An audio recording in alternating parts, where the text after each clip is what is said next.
I'm just a poor wayfaring stranger.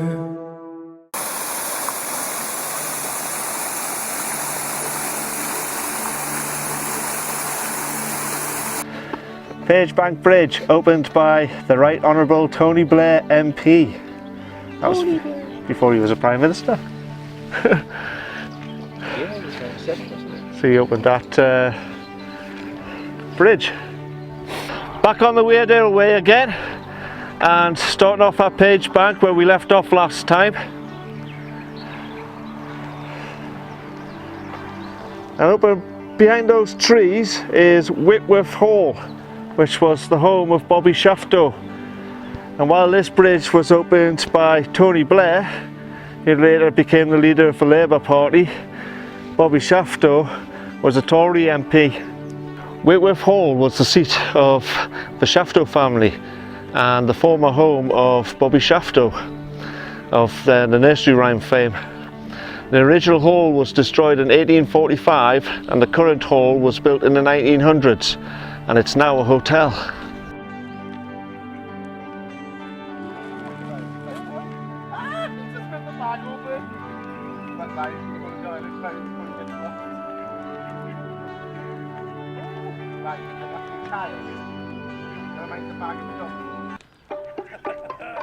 The song Bobby Shafto was used by Robert Shafto in his 1761 election campaign.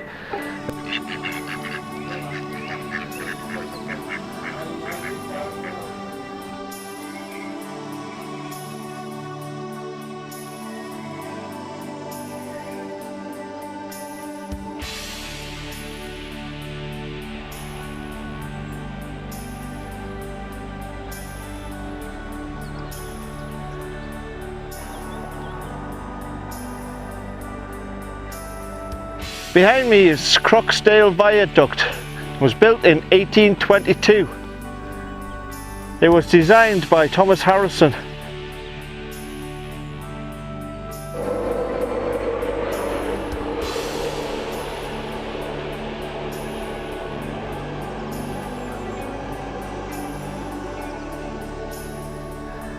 And it remains today as part of the East Coast Main Line. This here is Sunderland Bridge. It was originally built in the 14th century. It was partially rebuilt in 1770 and 1822 they widened the bridge.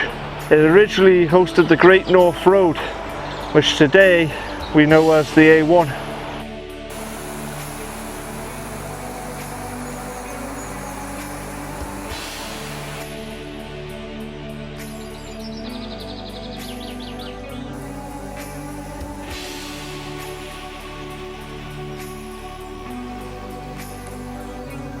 Imagine this used to be the A1.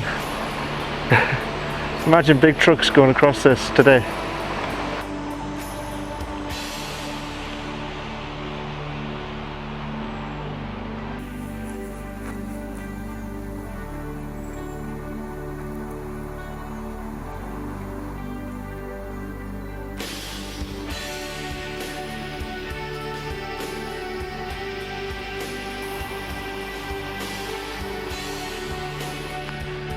This is Croxdale Hall. It's been the seat of the Salvin family since the 15th century.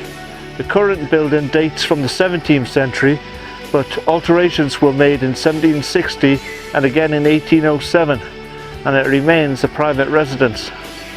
The Salvins were staunch Catholics and Jacobite sympathisers.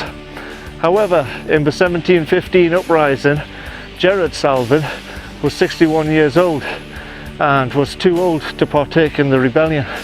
So the Salvins remained out of the rebellion and hence kept their family estates. The chapel at Croxdale Hall dates from the 12th century.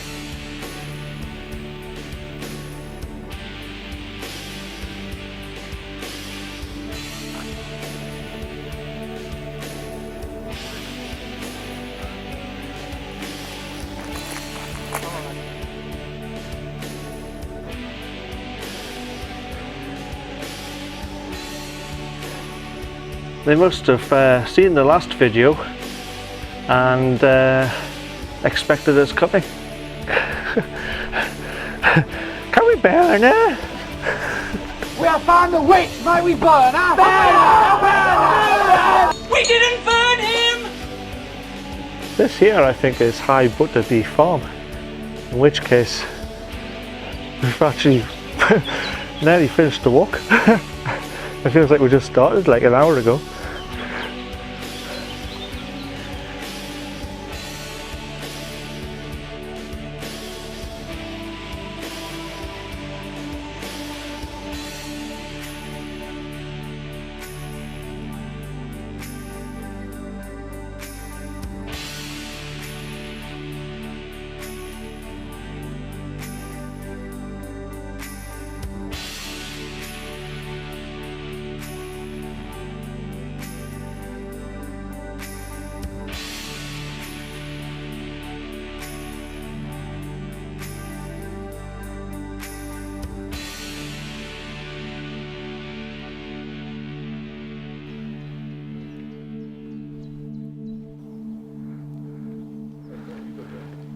This is a good place. Up to now, every farm that we've visited have been very suspicious of strangers. No, actually it's not true, is it? The very first farm was alright, wasn't it? Is that with the tractor man? Yeah. But not like this. This is set up for tourists, isn't it? Of Yeah.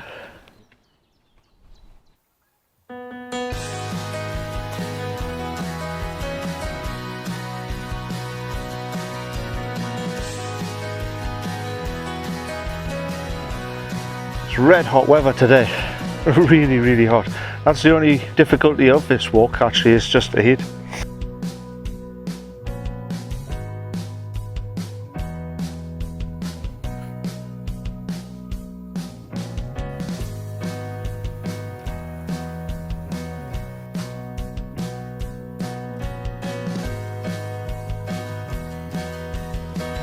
Not sure catch it on the camera, but the woods are a riot of colour of wild garlic and bluebells.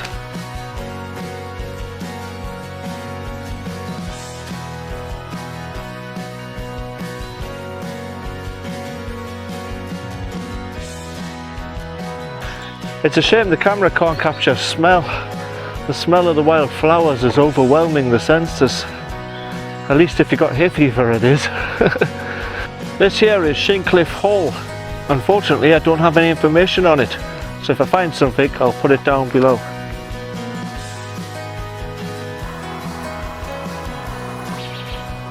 This here is Shincliffe Bridge.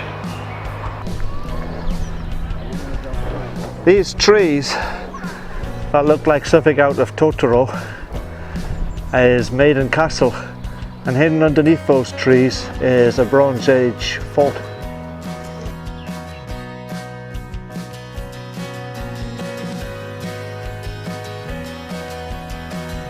Old Durham Gardens was once the site of a 2nd century Roman villa.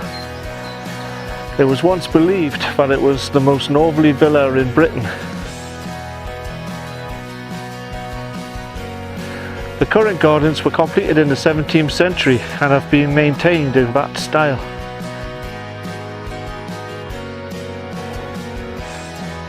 The cathedral and the castle finally come into view as we near the end of this section. This section has been very easy to walk. We've done it in trainers, but if it's wet I would advise boots, because that wood with all the bluebells, Shincliffe Wood, that looked as though it could be really muddy if it was wet. But it's been a nice walk, been very pleasant, very easy. Incredibly easy. I'm starting to wish that we had done the next section as well now, but it's only took us 3 hours to get here. So when I was calculating, I think we're on about the 6 or 7 mile mark now, so it's very easy.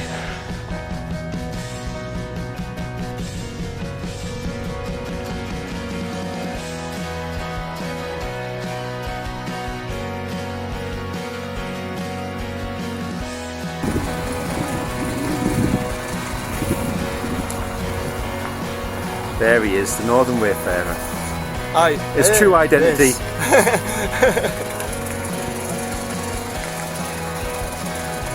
He's an ice cream eating softie, really. Behind me is the Durham cow, and the guide that we've been following for the Weardale Way, the section guide, has been the Durham cows, Weardale Way.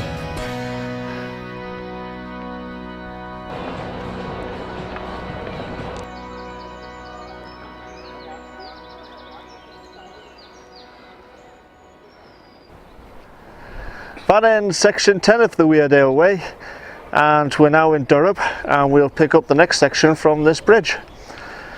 So don't forget to like, comment and subscribe.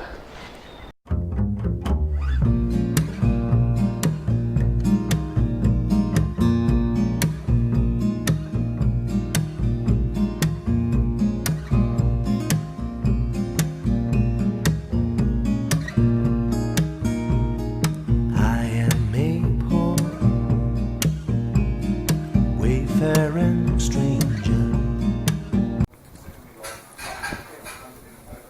So we're at the Court Inn in Durham, and Neil's eyes are bigger than his belly.